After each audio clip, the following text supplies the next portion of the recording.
Hello student, so I think তোমরা সবাই খুব ভালো আছো।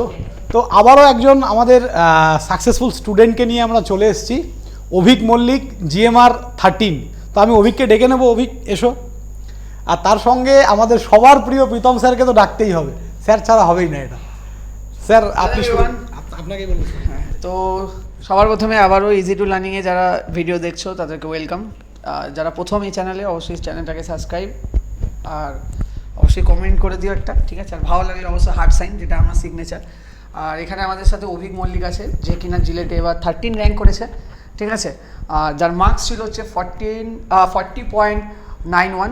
এবার আমরা অভিকের কাছ দিয়ে শুনবো তার জার্নিটা, কারণ অভিকের জার্নিটা কিন্তু একটু আলাদা এবং শুনে তোমরা বুঝতে পারবে যে মানুষ কত কিছু ত্যাগ করার পরেও তার যদি লক্ষ্য থাকে যে জিলেটে আমি ভালো কিছু করব, তাহলে করা যায়। এই ব্যাপারটা আমি বলছি, কারণ কেন, বাকিটা তো ভিডিওটা দেখতে থাকো, স্টোরিটা খুব ইন্টারেস্টিং। আমি অভিককে দিলাম কিছু বলার জন্য।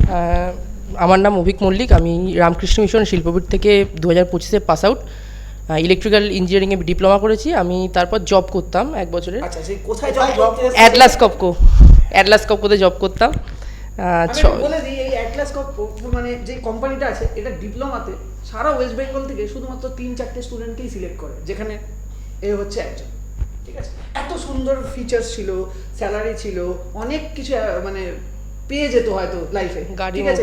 গাড়ি মোবাইল সব পেয়ে যেত, কিন্তু সে কিন্তু সমস্ত কিছু ছেড়ে দিয়ে সে কিন্তু মাস পথে ফিরে এসছে এবং জার্নিটা তারপরে বলবে। এবার আমি 6 মাস জব করেছি, জুলাইতে জয়েন করেছিলাম, তারপর ডিসেম্বরে রিজাইন দিয়ে দিয়েছি।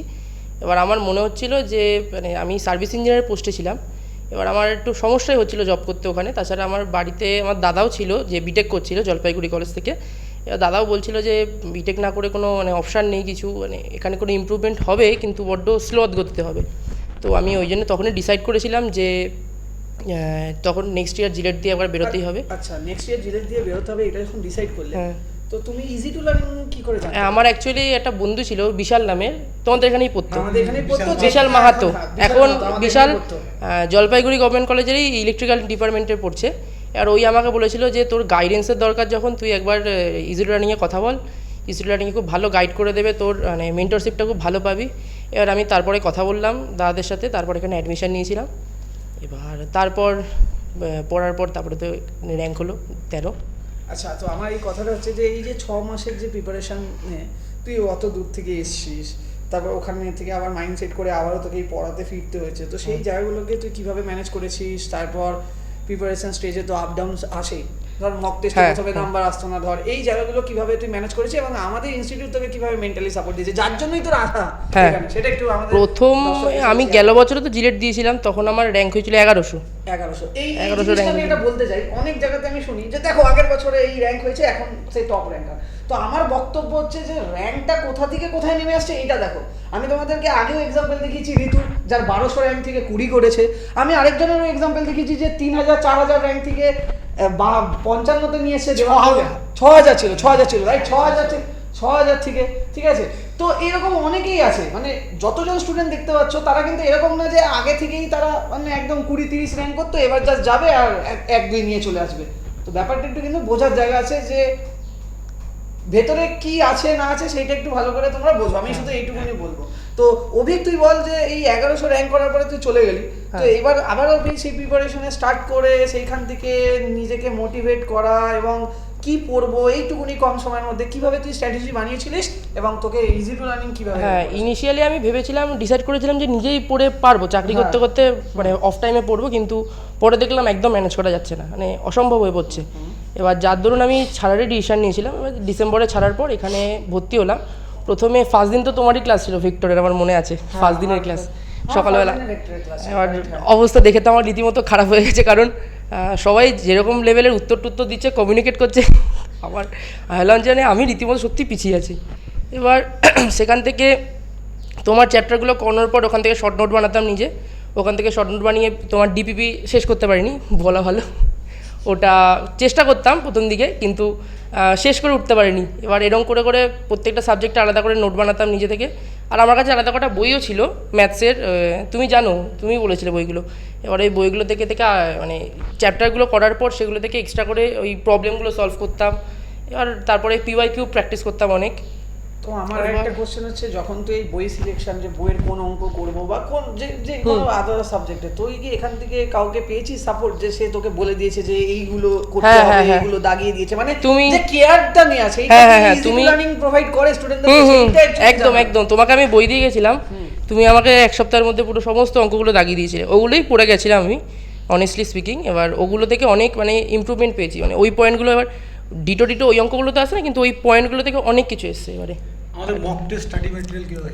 স্টাডি মেটেরিয়াল তো নো ডাউট, মানে এত এনর্মাস স্টাডি মেটেরিয়াল পড়ে শেষ করা যায় না, এটাই হচ্ছে মেন কথা। মানে অনেকটা মোটিভ নিয়ে করা শুরু করা যায়, এবার করবোই, মানে এটা শেষ হবেই। আগে কিছু মেটেরিয়াল ছিল না, এবারে মেটেরিয়াল এসছে, কিন্তু শেষ করা ইম্পসিবল, এত জিনিসপত্র। আচ্ছা, আর কিছু কোশ্চেন? আর ওই মক টেস্টে তো আমার নাম্বার প্রথম দিকে তো একদম আচ্ছা, যখন তোর খুব বাজে, তখন তো একটা ডিমোটিভেশন ক্রিয়েট হয় সবার মধ্যে, স্বাভাবিক, ঠিক আছে, যে আদৌ আমি পারছি কিনা, সেই জায়গা থেকে তুই মেন্টালি কেমন সাপোর্ট পেয়েছিস? ঠিক আছে, তোমরা যতবারই করতাম তুমিই ছিলে মানে আমাকে মানে অল টাইম বলতে আরও বেটার হবে, অসুবিধা নেই, এই মানে এই কোশ্চেনে যদি এরকম আসে তাহলে পরে জিলেটের কোশ্চেন কি আরও ভালো হবে, ইমপ্রুভমেন্ট হবে। এবার ওই করে করে নেক্সটের মক টেস্টে আরও যাতে বেটার মানে বেটার কিছু করা যেত, বেটার স্কোর করা যেত, সেগুলোকে নিয়ে ভাবতাম, আর ইমপ্রুভমেন্ট হতো। লাস্টের মক টেস্টগুলোতে আমার এরকমই মোরাললেস ওই 40 মতো উঠেছিল আমার শেষ মক টেস্টে, আমার মনে আছে। তো এরপর জিলেটের কোশ্চেন এবারে একটু টাফই হয়েছিল, তো ওখানে অনেক হেল্প পেয়েছিলাম। মানে আমি প্রথমে ভাবতাম যে এখানে শক্ত হচ্ছে, মানে জিলেট একটু সহজই হবে, কিন্তু এবারের কোশ্চেনটা পুরো অন্যরকম ছিল, ম্যাথ কোশ্চেন তো খুবই চাপের ছিল। তো এখানে যা লেভেল ছিল, স্ট্যান্ডার্ডই ছিল কোশ্চেনের, এগুলো মানে অনেকটাই ওখানে হেল্প করেছে। তুমি এরকম কোনো তোমার যখন স্টার্ট করেছিলে প্রিপারেশন, কোনো ডোমেন ভাগ ছিল যে আমি ম্যাথ ফিজিক্স পড়বো আর কেমিস্ট্রি? হ্যাঁ, নো ডাউট, আমি ফিজিক্সে খুবই দুর্বল ছিলাম প্রথম দিক থেকে। এবার তারপর এখানে পড়ার পর রিয়েলাইজ করলাম যে শুধু ম্যাথ বা কেমিস্ট্রি বা এফটিপিলি, আমি ইলেকট্রিক্যালের ছেলে ছিলাম, এফটিপিলি পড়লেও হবে না, কারণ যে কোনো একটাকে যদি এরকম করে লুজ করে দিই তাহলে সেটা গিয়ে পরে বিপজ্জনক হতে পারে, এটা আমি রিয়েলাইজ করেছিলাম। ওই জন্য শেষের দিকে আমি ফিজিক্সটা পড়া স্টার্ট করেছিলাম। এবার থ্যাঙ্কফুলি আমার ফিজিক্সে এবারে বেশি নাম্বার এসছে। আমি এটাই ভাবছিলাম পরীক্ষা দিয়েছে যে ফিজিক্সটা যদি এবারে কোনো মতে মিস করে যেত না, অবস্থা খারাপ হয়ে যেত আমার। মানে তুমি যদি ভাবতে যে আমি ফিজিক্সটা ধরবই না, হ্যাঁ ফিজিক্স তাহলে তিনটে থেকে আমি তুলে নেব, মানে অসম্ভব হয়ে যেত। ম্যাথে এবারে তো এমনই শক্ত করেছে, মানে আমার খুব চাপের লেগেছিল ম্যাথ পেপারটা ওখানে। এটা আমিও বলছি, আমারই ম্যাথ পেপারটা সলভ করতে, তোমরা হয়তো ইউটিউবে দেখেছো সবার প্রথমে ম্যাথ সলিউশন আমি দিয়েছি, ওটাই সলভ করতে আমার 3 ঘন্টা 3.5 ঘন্টা যদি লাগে কোশ্চেন পেপারটা, ওটা স্টুডেন্ট পয়েন্ট অফ ভিউ থেকে ওই এক্সামে গিয়ে এতগুলো পেপার যখন দিচ্ছে, যেহেতু আমি নিজে ম্যাথসের টিচার, শুধু আমি তো বলছি না যে আমি কেমিস্ট্রি পারি ফিজিক্স পারি, কিন্তু সেখানেই যদি আমারই ম্যাথ ওই কোশ্চেনটাকে অ্যানালাইসিস করে সলভ করে দেখাতে হয়, তাহলে একটা বাচ্চা বা একটা স্টুডেন্টের পক্ষে কিন্তু ওই এক্সাম হলে আনএক্সপেক্টেড। ঠিক আছে, 12-14 মার্কস অব্দি ঠিক আছে, এবার 20-র ওপরে তো মনে হয় না টিচারও ইভেন্ট পাবে ওই কোশ্চেনে। এবার ওখানে আমার ম্যাথ পেপারটা সলভ করতেই 45 to 50 মিনিটস লেগেছিলো, ওটাই সলভ করতে, তাও প্রপারলি পারিনি ঠিক মতো।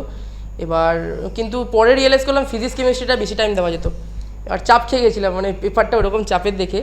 কিন্তু বাকি ফিজিক্স কোশ্চেনগুলো খুবই ইজি হয়েছিল, মানে মোটামুটি এফটিপিলি কোশ্চেনে মানে ভালোই করেছিল। এফটিপিলিটা অনেক স্কোরিং পয়েন্ট, অনেককে আমি দেখেছি ছেড়ে যেতে। এবার আমি নিজেও এফটিপিলিটাকে খুব একটা পড়তাম না, তার কারণ হচ্ছে আমি ইলেকট্রিক্যালের ভেবেছিলাম পরে নামিয়ে দেবো। এবার শেষের দিকে করেছিলাম, কিন্তু ওই এফটিপিলি থেকে ভালো স্কোর ওঠে। এবারের কোশ্চেনও দেখলাম যা ইজি ছিল, মানে ইলেকট্রিক্যাল স্টুডেন্টের কাছে একদম 10-10 পাওয়ার মতোই কোশ্চেন থাকে। বিগত 2-3 বছরের কোশ্চেন ওই 10-10 পাওয়ার মধ্যে থাকে। তোমার জুনিয়রদের কি টিপস কি দেবে তুমি? কনসিস্টেন্সি পড়তেই হবে। আমি 6 মাস টাইম পেয়েছি, আমি তারপরে পড়েছিলাম। এবার যাদের কাছে আরও বেশি টাইম আছে তো নো ডাউট লেগে পড়তে হবে, আর অপশান নেই কিছু। কারণ না পড়লে ওই মাঝপথে যদি থেমে যায় বা ওই ট্র্যাক থেকে বেরিয়ে গেলে এই অবস্থা খারাপ হয়ে যাবে, কারণ সবাই বসে আছে যে তুমি কখন ট্র্যাক থেকে বেরোবে সেই জায়গায় অন্য কেউ ঢুকবে। এটা আমি সবসময় কথাটা বলি, একদম তুমি এক জায়গাটাই পড়া বন্ধ করা মানে তুমি অন্যকে সুযোগ করে দিচ্ছ তাকে র্যাঙ্ক করে দেওয়া। আর যাই হোক, অনেক সময় এই রোহিত শর্মার মতো আমার সাথে একটা কেস হয় যে প্রত্যেক বছরই সবাই জিজ্ঞাসা করে যে দাদা তো বলবে এইটাই লাস্ট বছরের পরে আর পড়াবে না, তো রোহিত শর্মার রিটায়ারমেন্টের মতো ব্যাপারটা হয়ে যায়। যে এই যে দেখো লাইফে চাকরি হাবি অনেক কিছু থেকে অনেক কিছু আর্নিং থেকে শুরু করে সমস্ত জিনিসই আছে, কিন্তু এই যে হ্যাপিনেসটা যার সাথে আমি একসময় ট্রেনে যেতাম, পড়ানো হতো, এই ছেলেটা চুচুড়া থেকে আসতো, আমিও ট্রেনে একসাথে জার্নি করছি, ডিসকাস করছি সেখানে যে ভাই তোকে বাড়িতে গিয়ে পড়তে হবে, কিন্তু এই কোশ্চেনগুলো দিয়েছি, কিন্তু করিস কিন্তু। তারপর আলটিমেটলি যখন এই পুরো বছরটা কাটানোর পরে যখন দেখি না যে তারা র্যাঙ্ক করে একটা ভালো জায়গায় প্রতিষ্ঠিত হয়েছে, এইটা যে একটা হ্যাপিনেস, সেইটা কিন্তু আমি আমার অন্য লাইফে পাই না। এই কারণেই এখানে দাঁড়িয়ে আছি, আর আশা করছি এই ভালোবাসাটা আরও দিন দিন বাড়বে তোমাদের, আর আমিও চেষ্টা করব আরও ভালো তোমাদেরকে ভাবে প্রোভাইড করার সমস্ত জিনিস। আর কি বলবো, ও এবার 13 র্যাঙ্ক করেছে, আশা করি ও ইলেকট্রিক্যাল ব্রাঞ্চে হ্যাঁ নেবে। আমি যাদবপুর ইলেকট্রিক্যাল ইলেকট্রিক্যাল নেবে। অল দ্য বেস্ট, ভালো করে কাটাও। Thank you. এর পরবর্তীকালে কিন্তু এখানে জার্নি শেষ নয়, তোমার যদি আরও কিছু দরকার হয় ইন ফিউচার রিলেটেড তোমার ইলেকট্রিক্যালের বা গেটে তুমি পড়বে কোথা থেকে কি যাবতীয় জিনিস, যদি তোমার মনে হয় যে না দাদারা আমাকে হেল্প করতে পারে, তাহলে অলওয়েজ এই ইজি টু লার্নিং এর তুমি তো দরজা আছো, আর চাপ নেই। না ইজি টু লার্নিং এর দরজা কিন্তু অলওয়েজ তোমাদের জন্য ওপেন আছে। চলো ভালো থাকবে। Thank you sir. একদম। Thank you. চলো রাখছি, বাই। সবাই ভালো করে প্রিপারেশন করো, অল দ্য বেস্ট।